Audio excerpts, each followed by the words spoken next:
இந்த ஊழியம் உங்கள் ஊழியமா கர்த்தருடைய ஊழியமா? நிறைய பேர் என்ன நினைக்க தெரியுமா? ஏன் ஊழியம், ஏன் ஊழியம், அதனால தான் நீ விழுந்து போகிற. இது கர்த்தருடைய ஊழியம். நீ ஹையர் சர்வன். உன்னை கூலி பொறுத்து கர்த்தர் வச்சிருக்கிறார், சும்மா இல்லை. வேலையால் கூலிக்கு சொல்லுங்க பாத்திரன். நீ செய்கிற ஒன்றுக்கும் கணக்கு பார்த்து உனக்கு கர்த்தர் கொடுக்குறாரு.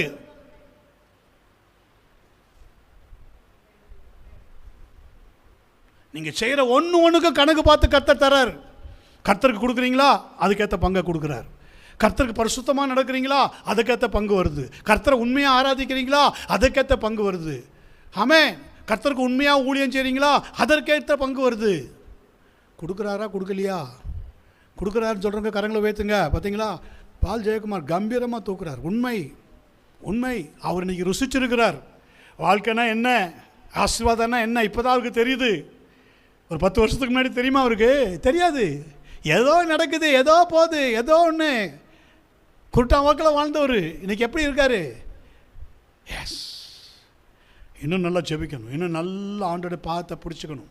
என்னை பயன்படுத்த ஆண்டவரே, என்னை உபயோகப்படுத்த ஆண்டவரே, என்ன பயன்படுத்தும். ஆமென். பிசாசு சொல்லுவான், உன்னெல்லாம் பயன்படுத்துவாரா? பாஸ்டரே பயன்படுத்தினார், என்னை பயன்படுத்துவார். சொல்லு, சோத்திரம்.